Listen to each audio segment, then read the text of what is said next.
Students, पिछली video में हमने हेल्थ के बारे में पढ़ा था। What is health? It is a state of physical, mental and social wellbeing. आज हम इसको थोड़ा सा चैप्टर को और आगे बढ़ाते हैं। क्या हेल्दी होना और डिजीज फ्री होना एक ही बात है? तो डिसीज का मतलब क्या है? डिसीज वर्ड खुद को एक्सप्लेन कर रहा है, आप इसे अलग अलग पढ़िए। डिसीज में डिस ईज यानी कि आपकी बॉडी में कुछ ऐसा है जिसकी वजह से आप अनकंफर्टेबल फील कर रहे हैं, तो वो क्या बन जाता है? डिसीज।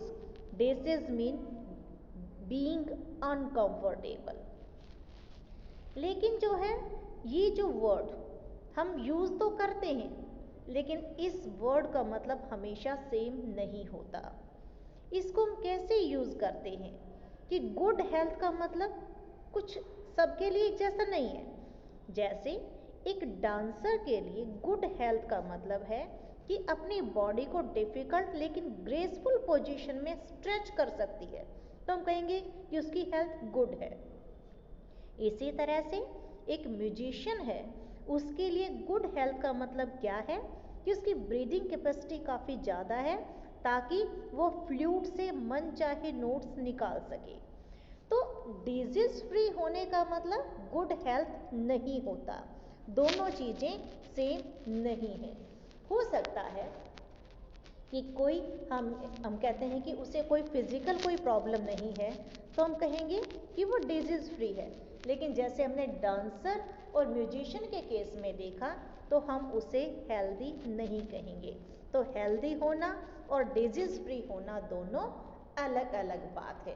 तो healthy individual is one who is able to perform normal under given situation, and a disease free individual may have good health or poor health.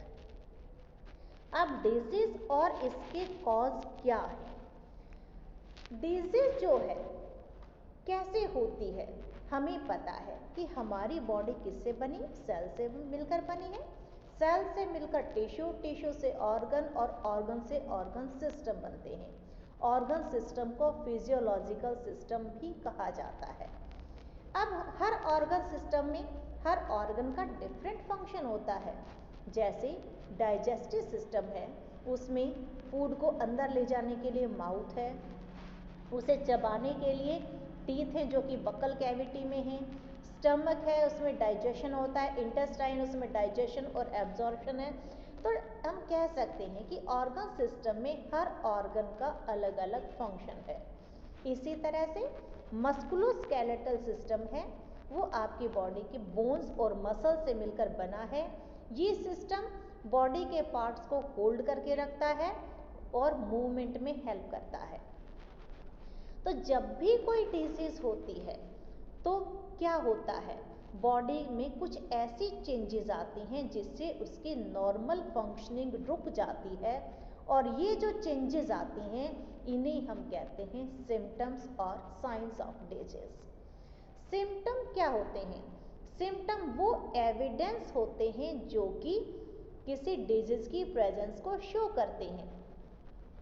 जैसे हमें हेडेक हो सकता है, कफ है, लूज मोशन है, या फिर हमें जख्म हो सकता है जिसमें पस है।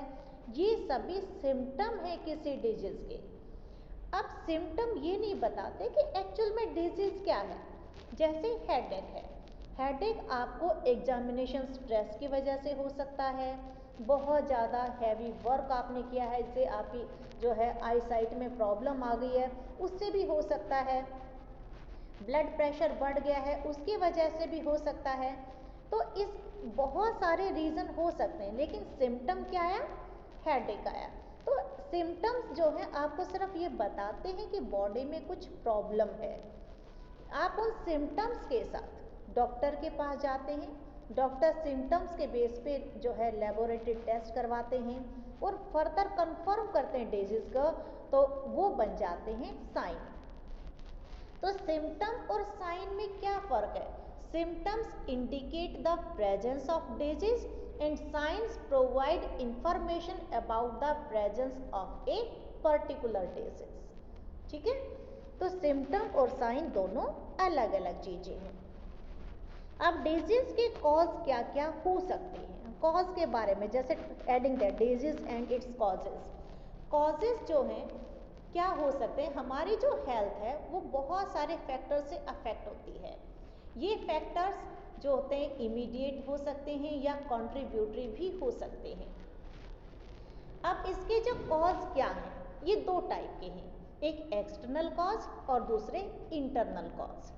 एक्सटर्नल कॉज क्या क्या है, एक्सटर्नल कॉज कोई माइक्रो ऑर्गेनिज्म हो सकता है, हमारी हो सकता है डाइट प्रॉपर ना हो, इनएडुकेट डाइट हो सकती है, एनवायरमेंटल पॉल्यूशन भी इसका कारण हो सकता है, या हो सकता है हम टोबैको अल्कोहल ऐसे कुछ टोबैको या अल्कोहल की वजह से, या कोई ड्रग हम ले रहे हैं उनके कंटिन्यूस यूज से भी हमारी हेल्थ पे इफेक्ट आ सकता है। तो ये सभी जो फैक्टर्स हैं ये सभी एक्सटर्नल हैं, जबकि इंटरनल फैक्टर जो हमारी हेल्थ को अफेक्ट करते हैं वो क्या हो सकते हैं। पहला हो सकता है कि improper functioning of body part, जैसे कि हमारा हार्ट, किडनी, लीवर सही ढंग से काम ना कर रहे हों। ये जेनेटिक डिसऑर्डर से भी हो सकता है, जो हमारे पेरेंट्स में अगर कोई डिजीज है तो वो हमें आ सकती है, या फिर हार्मोन्स के कम या ज़्यादा सीक्रेशन से भी कुछ डिजीज हो सकती है, या फिर ये भी हो सकता है कि हमारा इम्यून सिस्टम है वो भी सही ढंग से काम ना कर रहा हो। तो ये फैक्टर्स हैं जो कि हमारी पुअर हेल्थ के लिए रिस्पॉन्सिबल हो सकते हैं। अब सबसे पहले जो हम बात कर रहे थे कि कॉजेज इमीडिएट भी हो सकते हैं या कॉन्ट्रीब्यूटरी हो सकते हैं। इमीडिएट कॉज को प्राइमरी कॉज भी कहा जाता है। इमीडिएट कॉज जो है फर्स्ट लेवल कॉज है, और वो किसी भी इन्फेक्शियस डिजीज के लिए फर्स्ट लेवल कॉज क्या हो सकता है, वो कोई भी पैथोजन हो सकता है।